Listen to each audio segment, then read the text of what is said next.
what do you say to American military families who are seeing Elon Musk at the Pentagon today, are hearing about Defense Department cuts, and their thoughts are immediately going to the safety of their loved ones who are currently deployed?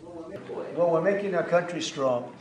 And when they see a thing like that and they hear that story about Elon and China, what they should do is realize that the New York Times is a corrupt institution, because I think they're the ones. They knew that story wasn't true. Nobody believed that story. People that, when I first called, they laughed when they heard this story. Nobody believed it, that the Pentagon was giving him a briefing on what war with China would look like, and he has business. No, they made that up because it's a good story to make up. They're very dishonest people. I have it with the Times, and you'll see more and more of it.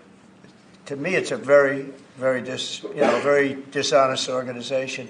But a story like that is made up. It's total fiction. And I just wanted to make sure.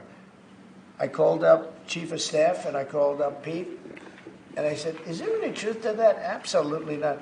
He's there for Doge, not there for China. And if you ever mention China, I think he'd walk out of the room. He wouldn't take it anyway. So it's just a made-up story. Nobody's taking better care of the military. One of the things that I know that Pete's doing is he's talking about a lot of the civilian staff, and we're going to get them other jobs. You know, we're going to have a lot of jobs in this country, but we don't want to have wasteful jobs. We want to have meaningful jobs. And those were wasteful jobs. Those are jobs that not only military, but jobs where people don't show up. You take a look at Department of Education. I've never seen so many buildings with the names on it. You go past one after another Department of Education, and they're empty. The people don't show up. You know why? Because they have other jobs, because they're playing golf, or they're playing something. They're doing something.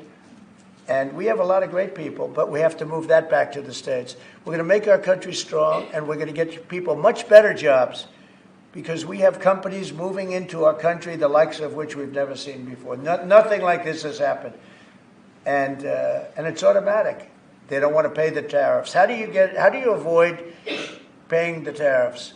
You build your plant in the United States, and it's a beautiful thing to see. I see it. So far, I would say $4 trillion.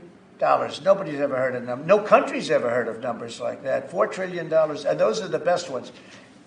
The biggest, best chip maker in the world. I'm not a fan of the CHIP Act, where you give billions of dollars away to companies that don't need it, and it won't bring them here. I'm giving nothing away. All they're doing is coming here. They're building because they want to avoid. Remember this on the tariffs, too, because that's going to be, Liberation Day, April 2nd. It's reciprocal. If they charge us, we charge them. So somebody say, well, how much are the tariffs? Very fair. If India, as an example, has been very bad to us on tariffs, they charge 100%, 200%, whatever they charge. Now, Europe just announced they're lowering the tariffs on cars. We charge, like a joke, 2.5%. That's what this country charges. Europe just announced that they're reducing their tariffs on cars to 2.5%. It's nice.